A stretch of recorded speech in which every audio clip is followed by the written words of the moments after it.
everyone. Welcome to this week's Fireside Creators. I am your host, Reverend Dr. Sherry Pallas. This week's show is on being gay and Christian, and we've got an all-star panel. If you are watching on YouTube, please hit that like and subscribe. I have switched streaming platforms, so if you're on Facebook, please register with Melon so we can see your name when you comment or have a question.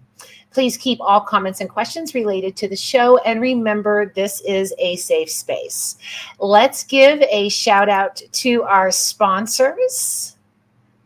Ruth, Kirsten, Michelle, Ray, Heidi, you all rock and enable the show to go on.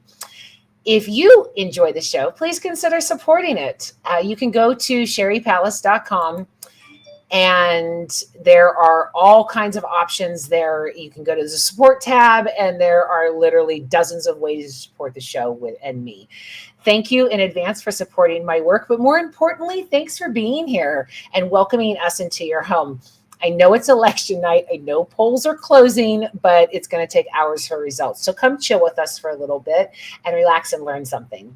I want to give a shout out to my team, Mike Zanker, Michelle Civeco, and Anna Garcia Lucas on our Give Love Away Day. It was Sunday, and it was a huge success. We had people on all 6 continents spreading love.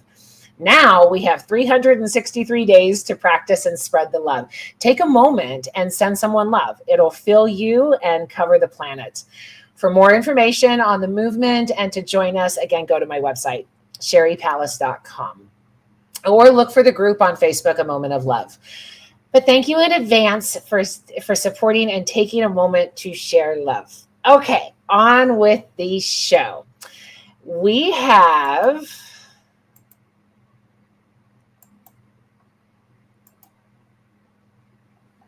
Now what? Where'd it go?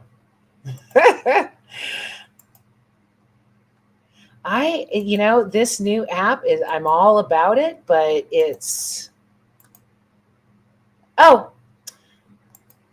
learning curve. There we go.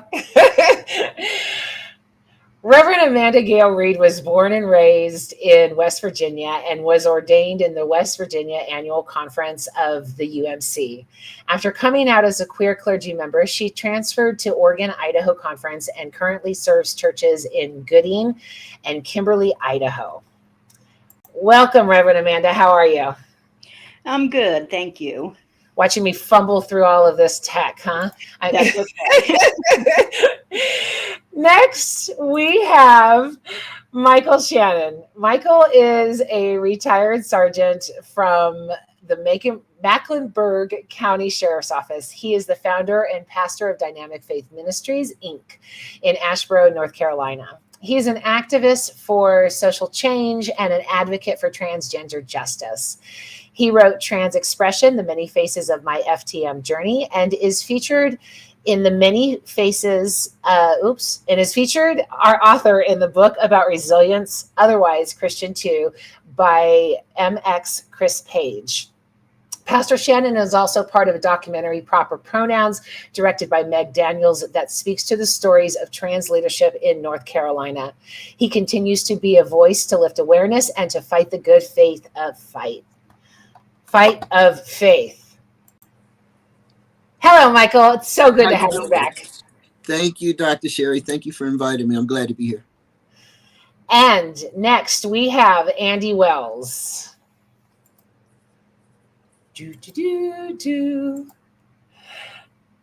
Andy Wells is an author, church leader, and an accomplished speaker living in the San Francisco Bay Area. Andy holds a Master of Arts in Christian Apologetics from Biola University. He recently published his first book, Tried to Be Straight, which I have right here, Options for Gay Christians. When he's not writing, he enjoys swimming and flying planes. Welcome, Andy. It's good to be here. I am so glad to have you all here, and we got through that intro with all of my technical stuff. So I've had a few shows focusing on the LGBTQ plus community, and without fail, I know not everybody watches every one of my shows, but without fail, nearly daily, I am addressing the misnomer that homosexuality is an abomination and gay people are going to hell. So I really thought it was important to have this show and let's to dispel all of those myths and talk about the struggles you guys went through in becoming that Christian who is also gay. So let's get smarter. And Amanda, let's start with you. What was part of your process and what have you been through? Oh, wow. So, yeah, since I grew up in West Virginia, this really kind of just conservative family in a conservative town. Being gay was not an option growing up. It never crossed my mind that was why I felt different than what all of the other kids seemed to. And on top of that, on top of being gay, I also consider myself primarily asexual. So I just thought the only option was I was a broken heterosexual and that I just needed to be more faithful, pray harder. Eventually, when I was in my 20s, I was like, well, I just need to get married and be done with it and, just bite the bullet. And wound up marrying a closeted gay man. So you could imagine how that went. Not a good marriage at all. And just slowly over time, I began to figure out who I was, first by hearing that there was this community that was calling themselves asexual and realizing that I fit in with them. And then slowly beginning to realize that I had romantic feelings toward women.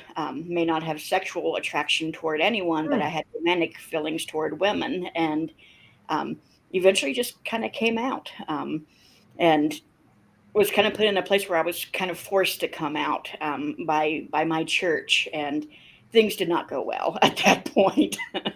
So they outed you? Yeah, more or less. All my life, people have figured out that I'm gay. They figured it out before I did, and so there was always like people from the time I was a kid, the bullying and the kids just assuming things before I even knew that I was gay. And yeah, so people figured it out and really pressured me to say something about it. And the Methodist Church holds that,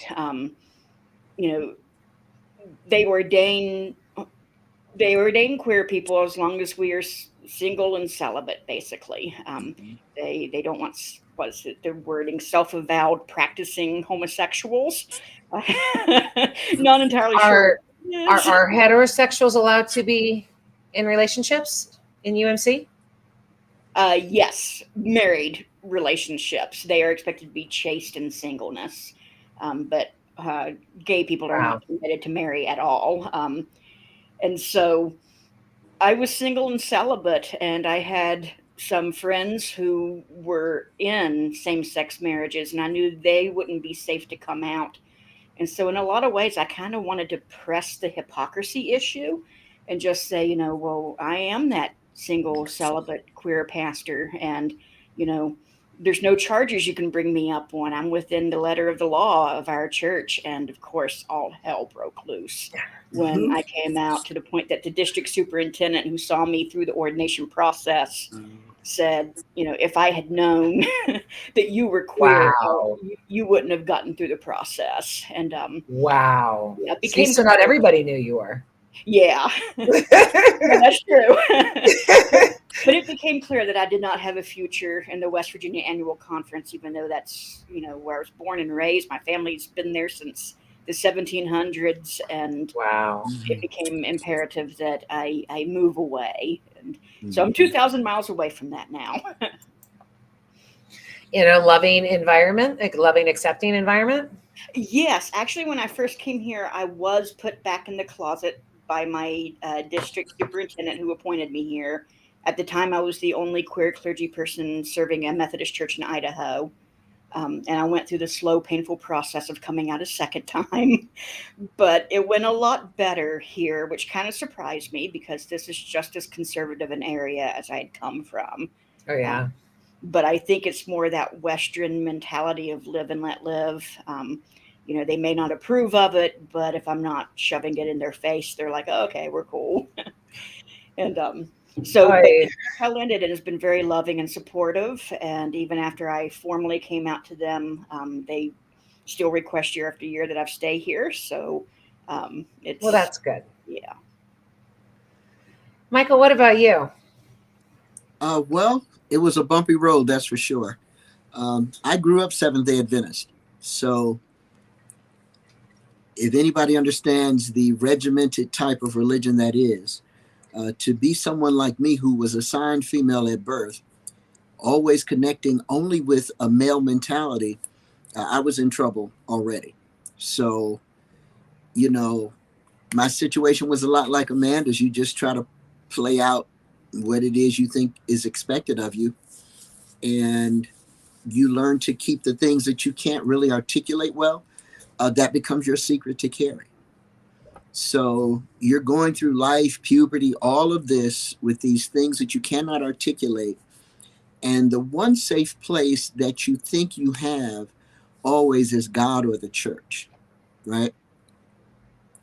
So when I became an adult and I moved away from my family, I said, okay, this gave me a piece of my autonomy back. You know, I could be me and it was okay. So now let me reconnect with God.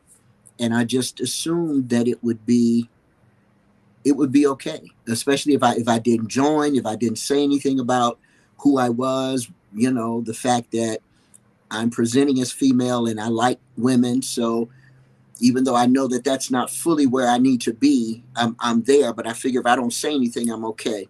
And it's like somehow I had a sign on my forehead, because when I would go into faith spaces, it's like all of a sudden the platform would start talking about gay people.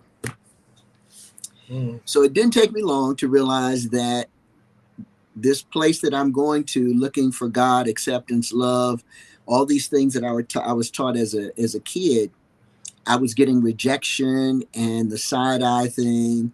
And of all places, I come to live in North Carolina. So in Idaho, you in North Carolina. Yeah.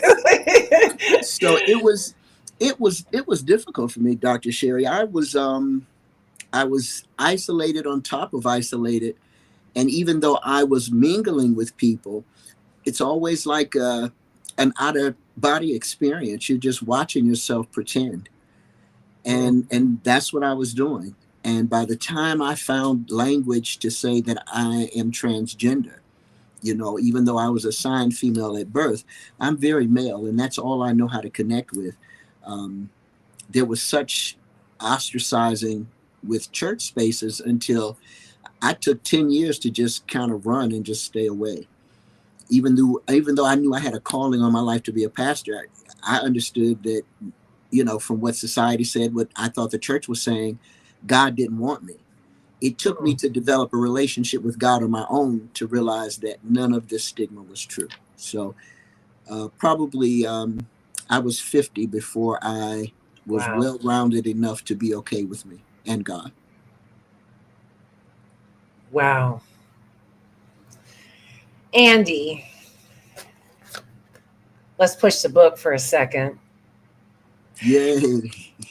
Andy initiated this show, so I am so honored to have him on. And he is in San Francisco, so a little bit safer of a spot. But I mean, you literally wrote the book that says "Tried to be straight." What's your story? I tried to be straight. Yeah. Okay. Well, that's it. Right there. Thanks for the show. Have a great one. A good friend of mine, I was kind of spilling some beans, hadn't come out to him. And at the end of the conversation, he said, "Andy, you're not straight." And I said, "No kidding." And he said, "Well, I really got to hand it to you. You tried really hard." So, yeah, I grew up not realizing that I was not straight. That didn't come until, even though I was attracted to guys, I didn't put two and two together, which might sound pretty crazy, but I'm not alone in this. So it really wasn't until I got sober in my 30s that I really came to terms with I need to identify for who I am. And at that point, it was a matter of survival. But how I got there, I grew up in an affirming church. I grew up at All Saints Church in Pasadena, and they are well known for their early inclusion. They were performing same-sex wedding ceremonies in the 70s when we started going there. They've always had, or they've ordained gay, LGBTQ clergy. It's a very affirming church. But in my mid-20s, I became a born-again Christian, went across the freeway to a different church, and it was a kind of a fundamentalist or more evangelical church, and I swore off the Episcopal Church forever. I mean, I was like, those guys, they accept queer people there, so I can't go there. And then I went to Biola University, got my master's in apologetics, and that was the end of my 20s. And then into my 30s, struggled with drinking, and I already told you that story a little bit. In the process, moved up here to the Bay Area and started going back to church, ironically enough, at an Episcopal church. And so I was okay with myself. I was okay with the way I was living, and the church I go to is fantastic. I write a lot about it in the book, how I chose it, and what attracted me there, and what my life is like today in that church. But I love it. I love the community that I'm in, and they love me back really good. That's the most important thing. Yes. What happened to me was one night, it was a Christmas party. I struck up a conversation with a mom. Her son, who was then 20, had come out to her when he was 12, and they were going to a non-affirming church down here in the East Bay. And we talked for a while, and I noticed two things about me in that conversation. Number one, I was very passionate about the topic. In fact, I was so passionate about. I thought what it must have been like for that 12-year-old. Right. It was hard for me to come out at 40. What was it like for him at 12? Knowing that the church teaches that Jesus doesn't like people like me, and yet, and he liked the church, and he liked his friends, and he liked the Bible, and he loved Jesus. And so when I thought about what that was like, I cried on the drive home. But the other thing I realized was I had a lot to bring to the conversation that I really didn't realize. It made me think maybe I have a book to write, and sure enough, I had a book to write. So there it is. And it all generated this conversation. So, in an attempt at full disclosure, I don't believe anything I'm going to say. But can we address some of the bigotry that's out there, that is where people say that you are doomed to hell, to say that you are unworthy or you're a fake Christian? How do you reconcile that? What have you come to in your acceptance and your authenticity? And whoever wants to go first can go. Not all at once. Andy, go for it. I usually start by reminding the person that I don't believe they're on the committee. Oh, I like that. I like that. Exactly. It's probably also a good thing that I'm not on the committee either. It actually reminds me of the Salt and Pepper song, Let's Talk About Sex, where it says, the only one that matters is God, and let him be my judge. That's right. Yeah. That's right. Amanda, what about you? Yeah.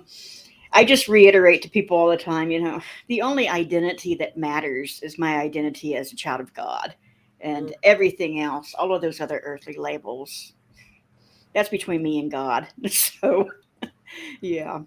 The obsession of what is in people's pants and what they do in the bedroom, and what pronouns that we should use to honor someone, anyone having a problem with that, I just don't understand. And I think that their world is a little bit small to be so afraid of such wonderful people. Mykal, what about you? I'm in the same agreement with what you just said, because you begin to realize that no matter what you do, there's going to be a group of people that disagree with you. Not every decision that you make will be one that is socially acceptable. And once you begin to realize that, you begin to understand you have to just be you. That's about all you can tolerate after a while. And for so many of us, the first half of our lives, we're kind of placated through our parents, whatever other eyes of expectation that we lived through, whether it was the church, society, for our jobs, our children. It wears thin after a while. And all you have left is capacity for your truth. And that is that place that you get to where you say, either I'm gonna commit to staying where I am and play out this facade and be okay with it, or I'm getting ready to take the other side of the lane and I'm getting ready to go for it at all costs. Well, and I think that I'd like to address we especially with the elections going on right now, we've had a lot of politics and a lot of privilege conversation. Mm-hmm. But I would also like to address the privilege of being heterosexual, not needing to come out multiple times like you did, Amanda, to the privacy and the honor of authenticity, because the cis hetero society demands the same thing from you guys as that we hold. And to say that we can be authentic and you can't literally is killing people. I've said it before. My book is dedicated to Marcus McCoy, who jumped off a bridge after the evangelical church told him he was going to hell because he was gay. He was a kid. So the damage that's being done in the name of God, when it says "do not judge," is just it's just stop being a dick. I mean, what more does it boil down to at this point? I just don't understand it. I just had the conversation yesterday with a gentleman on Facebook who started sprouting all of the biblical verses. And I was explaining to him how they were taken out of context, and he still wanted to hold on to that hate. Mm-hmm. So as with two pastors on the panel tonight, how do you lead your flock when they're calling on that hate, when they're holding on to it? Because love is so hard sometimes, and hate is easy. One of the things I explain to my congregation is that it is important for you, as whether you identify as a Christian, because not all people that have a relationship with the divine even identify as Christian, but they're still under that same scrutiny, right? I press upon them the importance of studying the scriptures for yourself, because the Bible is a book that you can actually make say anything you want. Anything. And once you realize that, you begin to realize that the things in the scriptures, the principles that people feel like they are standing on that cause, people to be ostracized, people to be made to feel less than, shamed. First of all, that's not of the Creator. It's Antichrist, actually. It definitely is. It's definitely that.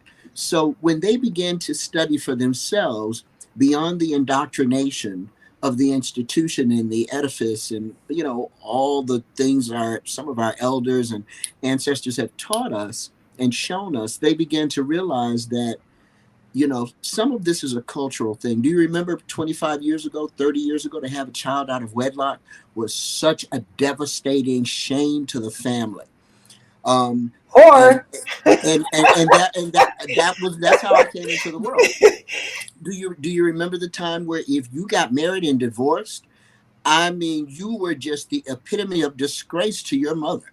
That's just a no-no, and if you tried to get remarried, oh my God, you had to go to Afghanistan to find somebody to marry. No, I've been an evangelical that you can just do it whenever. Well, the evangelicals have fun, but evangelicals, multiple marriages, totally okay. This is the cultural shift that we go through. So right now, and for the last maybe 10 or 15 years, it's been the LGBTQ community. It's been sub communities. It's been queer communities. Well, technically, it's been for the last 80 years, right? When homosexuality, the actual word, was brought into the doctrine. I mean, there are Catholic saints in same-sex relationships that have their own days. Yes. So, it's just the bigotry of the day that's coming out. And your rights possibly being overturned and all of those things, because the Christian right is there saying that you guys are an abomination and going to hell. So, I mean, talk about warping it all around to a point where you need to fear again. Mm-hmm. Amanda, how do you lead your organizations with this? For me, so much of my faith revolves around understanding that Christ was in this relational. He was in relationship with everyone. It wasn't a religious letter of the law kind of thing that he was leading people in. He was going out to where they were, finding them in their hurt and in their suffering, and often places where the established church of the day had absolutely refused to allow them access to God, access to anything that might bring them any kind of healing. And so for me, it's all about relationship.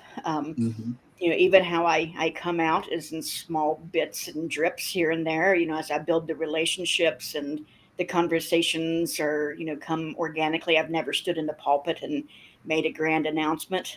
I don't think I should, because my straight colleagues don't have to do that. Exactly. Yeah.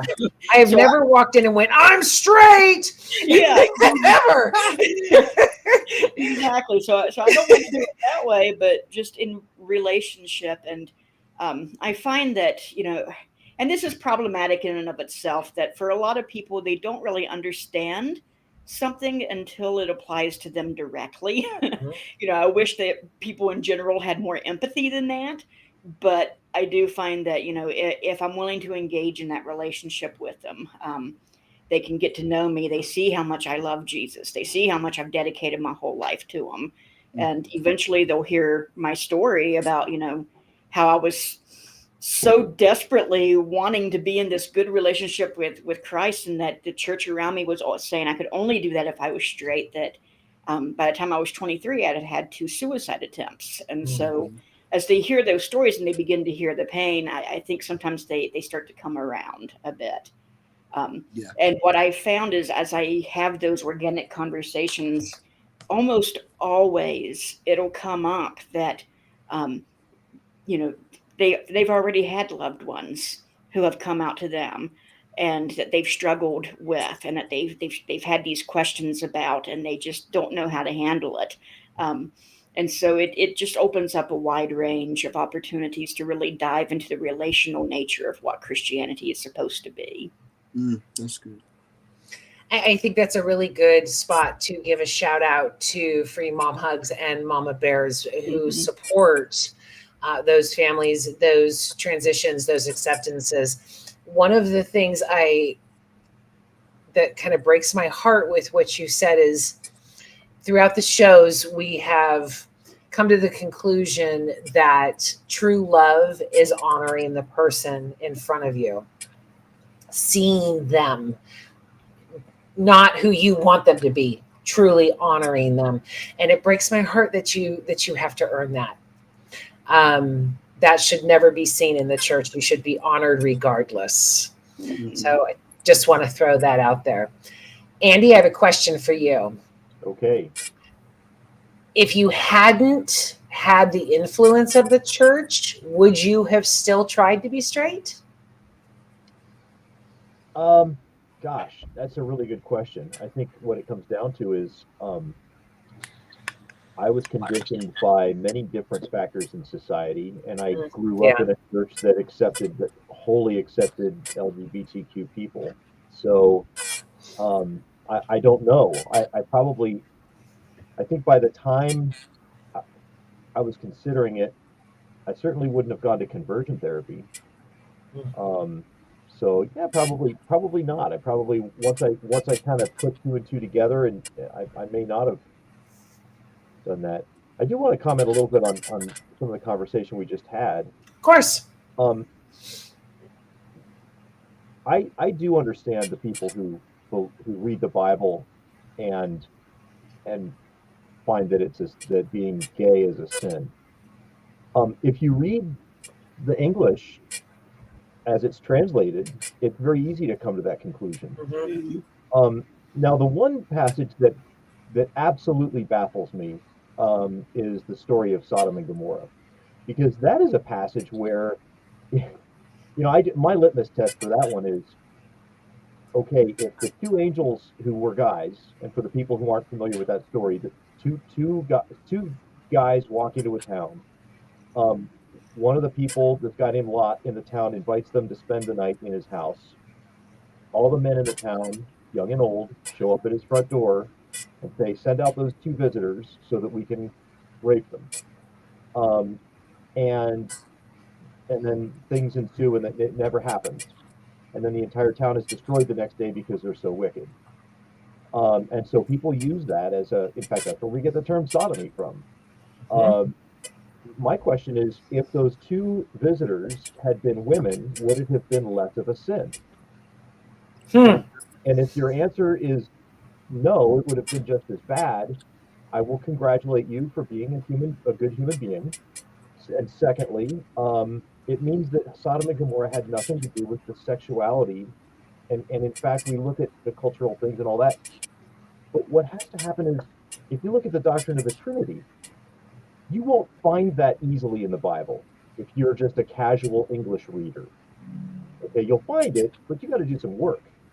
The problem with these passages is you got to do some work. You've got to ask yourself, what would a first century Palestinian or Roman or or Corinthian person understand this to mean in the first century in Greek or Hebrew or Aramaic? And that's where the work comes in. And that's where it becomes easy to start slipping and sliding all over the place. Well, first of all, bigots don't work. Hypocrisy's lazy. Racism's lazy. So, if I do want to address the whole Sodom and Gomorrah thing. In fact, I never wanted to be a bigot, and I believe it, and I believe that. Well, when that's your instruction, though,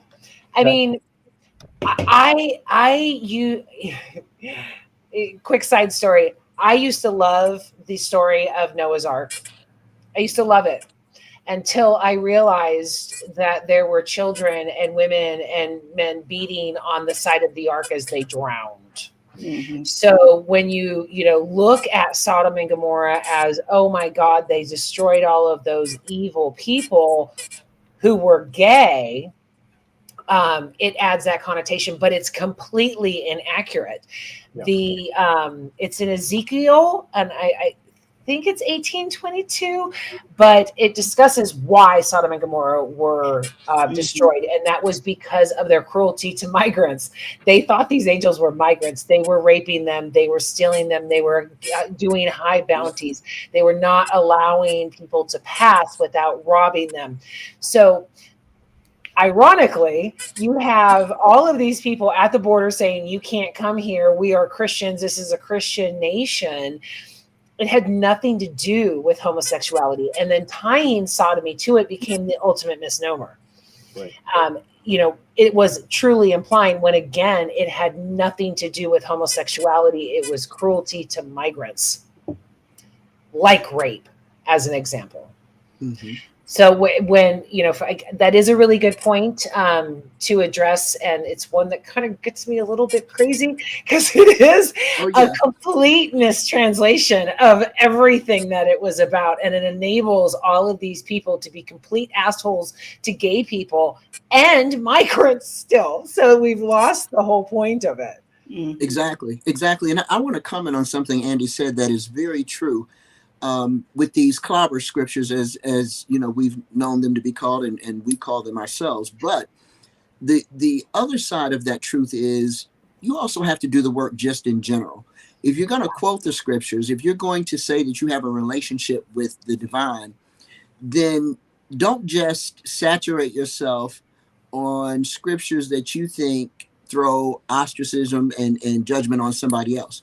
If you simply look at the diversity in God, especially in the Old Testament, the female attributes that are given to God that we understand is a spirit without gender, right? And when you understand God in all of God's fluidity, you begin to understand a human in all of their fluidity, because we're made in the image of our Creator. So, there's work to be done on both sides. One of the things I do tell my congregation is, don't take it upon yourself to be the only one that has to do work.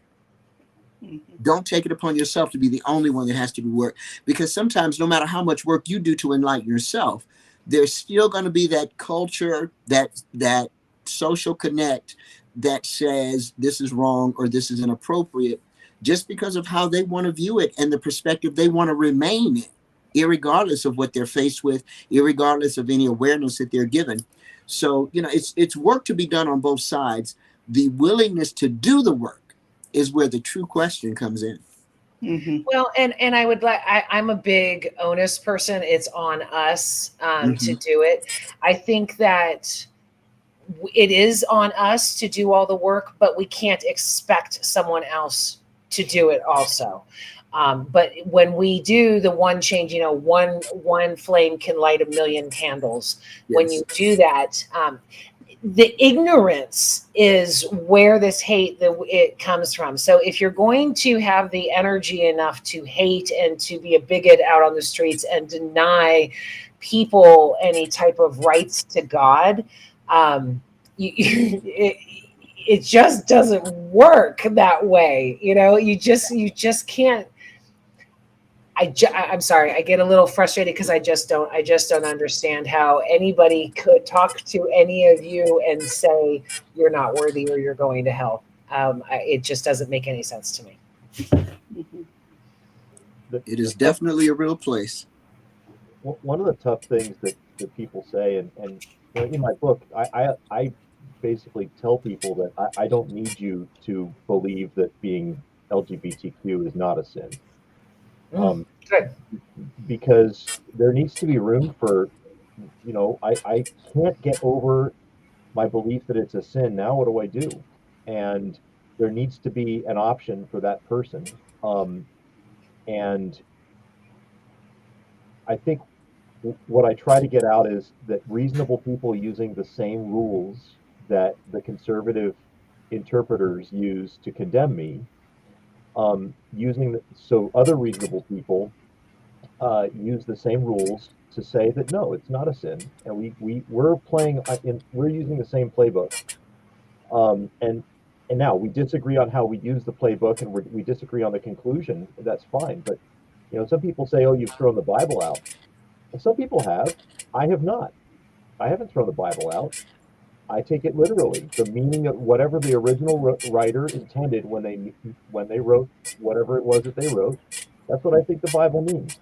And so I certainly haven't thrown it out, and I don't know that any of our other guests have either. It's just that we have come to a different conclusion. I think what drives my conclusion is the same that drove Copernicus and Galileo to go against well over 100 verses. So Mykal referenced the clobber verses. There's 6 verses that are typically used to condemn people like us. There were over 100 verses that indicated that the earth was motionless and stationary in the center of the universe. And Copernicus and Galileo looked out the window and said, that's not true. We're not at the center of the universe. Galileo was condemned as a suspected heretic and died under house arrest. It took the church 350 years to recognize the fact that they had done wrong by Galileo. 350 years, because they were right about the Bible. So I understand when people get hung up on a scripture that is contraindicated by reality, because the church has a rich history and an unfortunate history in that. The only thing that I will say is that when I look out the window, I see 50 years of the church very fervently working toward a solution for what they would call the homosexual. And if I were a teacher, I would give it 3 grades, 3 F. Yes.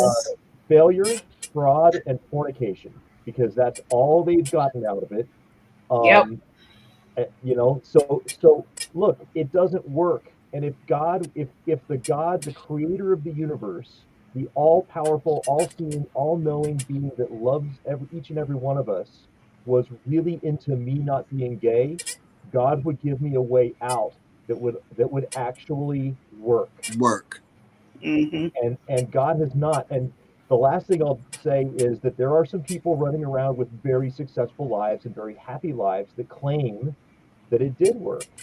And I will say that there are people that can dunk a basketball, and they can say they can dunk a basketball. It doesn't mean I'm capable of it.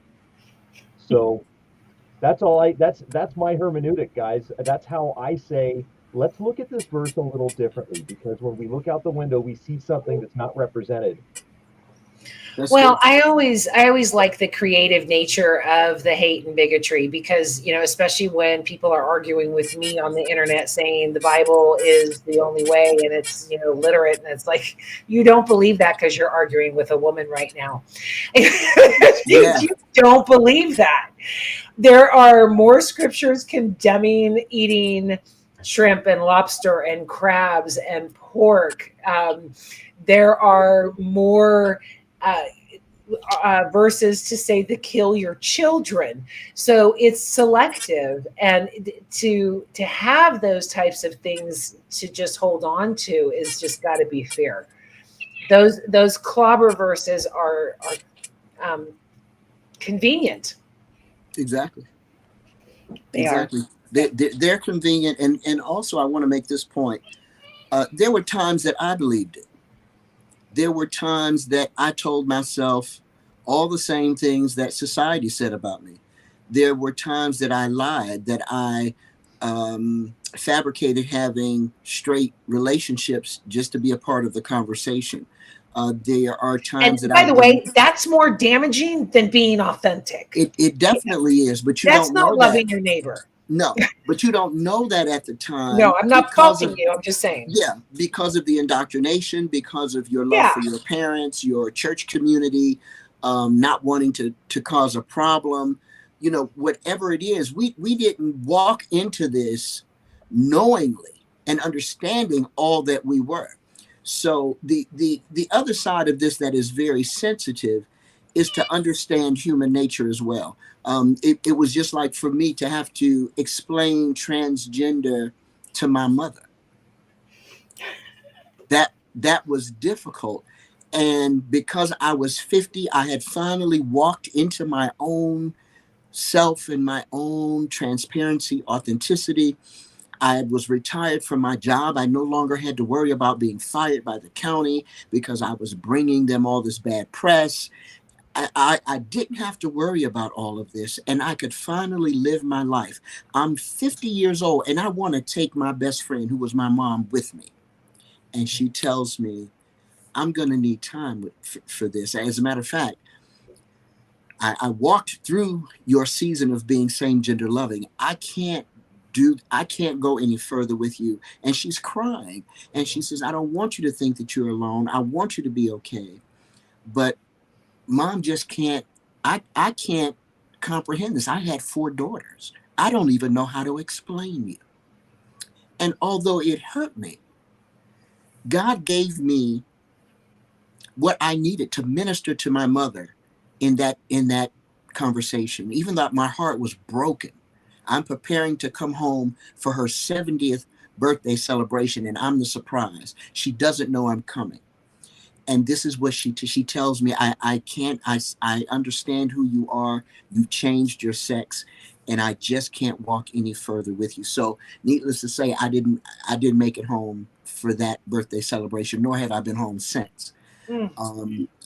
But I had to give her time because it took me 50 years and is my journey. That's graceful of you. I had to do it because I couldn't comprehend it. I didn't want it either. I did not want to be this person in this body with this story. It took me many a year.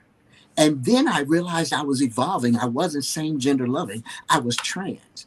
That was a whole brand new thing that I went through, that same process of denying who I was, trying to tell the story where it was acceptable. So it allowed me to understand my mother's place. Now, there are some levels that it just becomes too toxic to endure it. But in that understanding of all it took to accept me, I could give my mom and my family the time they needed to walk a little closer. And for my 59th birthday, this is what I get from my family. I posted it on Facebook. I got 24 rainbow roses marked from the family. And I got a beautiful blanket from my sister that says, "To my brother," with all these wonderful sayings on it and a beautiful line. I posted that on Facebook. It took me 40 years to get here, but it was well worth it. That made my eyes leak. Yeah. Real story. That's awesome. Yeah. Authenticity is a bitch. It is. And you know, to have society against you is just a lot. Yes. I do want to throw out there that the trans people of Jesus's time were called eunuchs. They That's right. were in every aspect of life. Eunuchs are not, I've been seeing this for the last week all over Facebook too. Eunuchs are not people who were just simply castrated. There's a twisted dictionary version out there that does not give the full version of it. You can look in, come on, pastors, Matthew 19:21, where Jesus says they were eunuchs, some were born, some were made by men, and all of those. That's right. So trans is not a new thing. In the Native Americans, there were actually 6 different genders. Animals are able to change genders. This is something that is completely natural. Homosexuality is seen throughout the animal kingdom. We are not the only animals that have it. We are actually a minority in the percentages, though. Most in the animal kingdoms, you have a 3 to 20% homosexual ratio. I can't talk tonight. Percentage out there, where with humans it's 3 to 5%. So this whole thing that homosexuality is an abomination or unnatural or against God, we only have to look to nature to see his intent. That's exactly right. That's exactly right. And I think it's in the book of Psalms that it says you can look to nature and see God. So there you have it. Einstein said the same thing. To understand God, look to nature. Yes. Yes. So what are we going to do to change the world? Live authentically. Yes. Live authentically. Nothing paints a better picture than the picture itself. So when people begin to watch you and to see you navigate your life, sometimes you'll never be able to explain to them that you're no different than them. But when they actually see you, like going to the post office, going to the grocery store, you have doctor's appointments, you raise your children, you pack your car for vacations, they begin to see, for one, I am no threat. You can't stand close to me and catch it. I know that's what you think, but no, I don't want you. Okay, I don't. I have a girlfriend. So, am I telling the truth? This is they think it's catchy, and if they're not going to catch it, they're sure their children are going to catch it. And I'm like, I'm not trying to have your children walk this walk unless this is truly their authentic walk. Trust me. So it's all of those things. But as they watch folk that are from different communities grow and thrive, they begin to understand that we are human just like you. And you may not like it. You may not be able to understand it. There's so many things that people I love do that I do not understand. But I don't kick them, for that. I love you through it because that's your right and that's your process. So they begin to see that if nothing else, we deserve equality because we're human just like them. Love. That's it. To go back to what Andy was saying, because I interrupted myself on my comment, being left-handed was an abomination for 300 years. It's actually in the Bible about how the left-handed people were satanic and should be killed.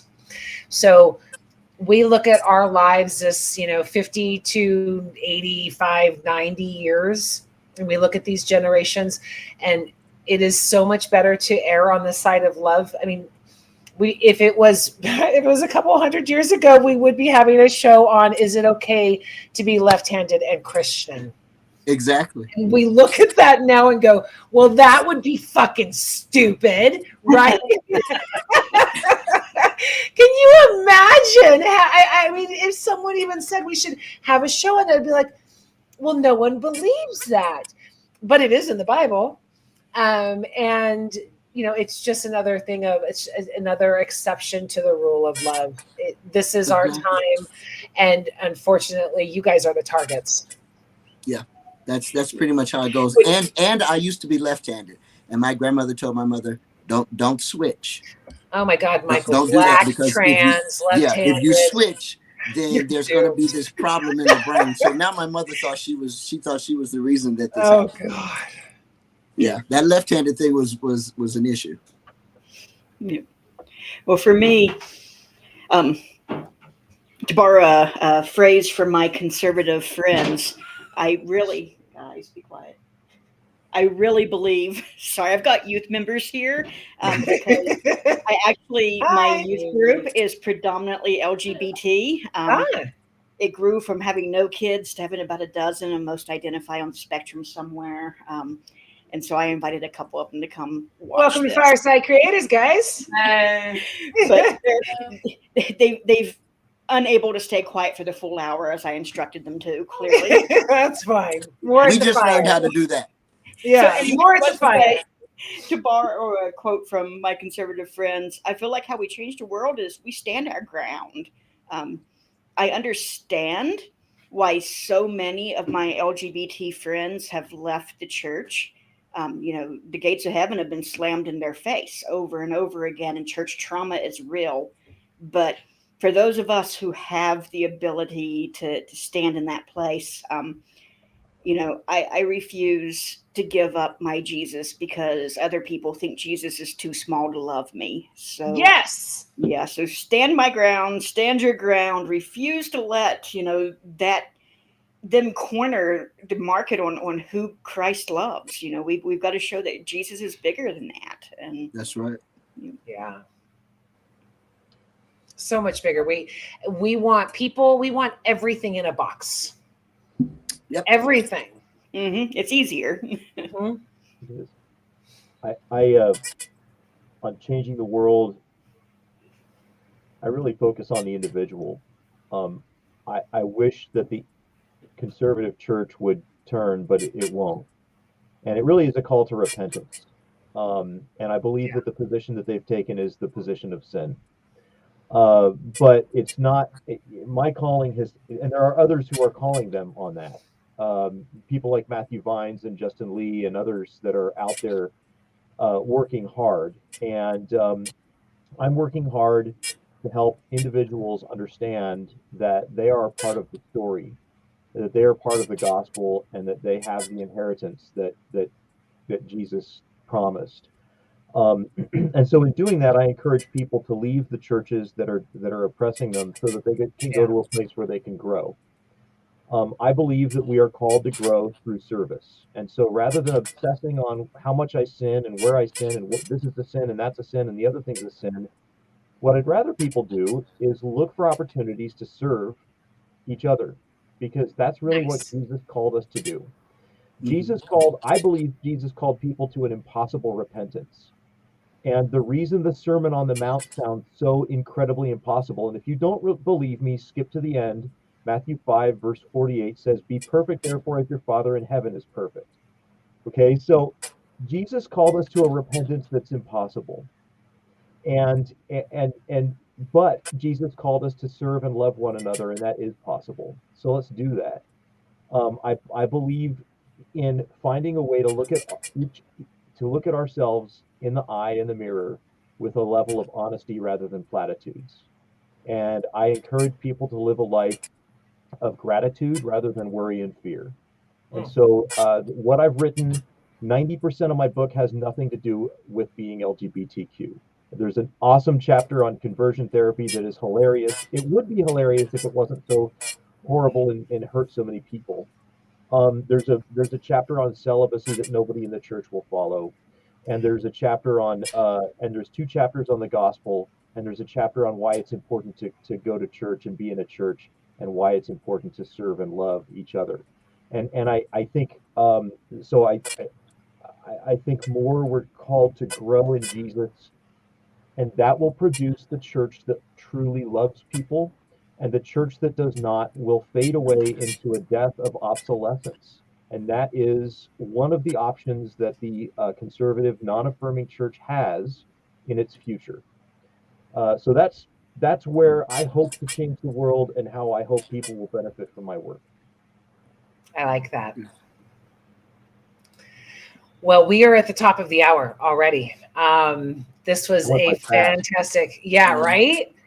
By the way, I did a show end of July, beginning of August I did 2 shows on conversion therapy. The first one was with the founders. The second one was with their victims. Wow. It was the victim show was the hardest show I've ever done. The stories that were told will forever haunt me. So if anyone is out there considering sending someone or toying with conversion therapy, don't. Stay away from it. It's horrific. It's dehumanizing. And it's, again, Antichrist. Be authentic. Okay, so that's my soapbox. Amanda, where can people find you, and any final words?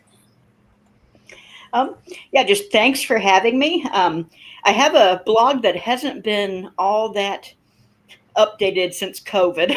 I'm hoping to get to working that on a weekly basis again, but AppalachianPreacher.com. And you can always find me on social media, everywhere except Twitter. I left Twitter because of Elon. So that is such a brat. But yes, thank you so much for doing this show. It's so important just to get these messages out there and for people to hear, gay Christians speak our truth. They need to hear that. So thank you. Thank you for being on. I appreciate you. Mykal, where can people find you, and any final words? They can find me on Facebook, MykalShannon.com. My slogan is I choose to believe. And that kind of separates you sometimes from what everyone else is saying and all of the chaos, and hold on to what it is you believe. So I'm easy to find. And my last words are be authentic, because when you lay down at night, that you can live with. I like that.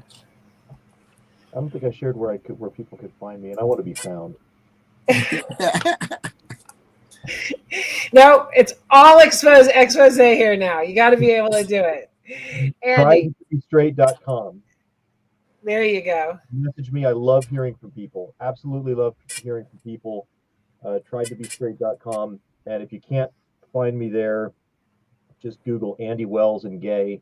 10 years ago, I was scared. I would have been scared to death that anybody, that most people would be able to find me. And now you Google Andy Wells and gay, and I pop right up. So that's awesome. It's not only being authentic, it's owning it, right? That's it. And all 3 of you do. That is inspiring and honorable. I love you all. Thank you so much for being here. I will catch up with you backstage, and let me go ahead and close everything down. Thank you so very much. It was a wonderful show. Thank you.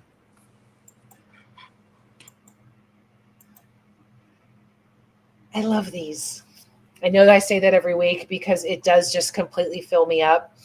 But I hope that there is at least one person out there who is now questioning their hate, questioning what they thought and what they believed was something that is really not there. We are taught a lot of things, and a lot of that can be wrong. And we are to hold people accountable, not God. when the humans are giving the teachings, we need to hold them accountable. And when the teaching is wrong and causes hate and division, it's never of God. Next week's show is actually going to be a part 2 of this. We had so much response for these shows that we are going to do 2. So next week is going to be a part 2 of Being Gay and Christian with a whole new panel. It's going to be phenomenal. Hit that like and subscribe on YouTube. Thank you so much for being here. I hope you voted today. Catch us next week. Share this with your friends. Stop and say hi. All that good stuff. And as always, walk in love. Have a wonderful week. Mwah! See you then.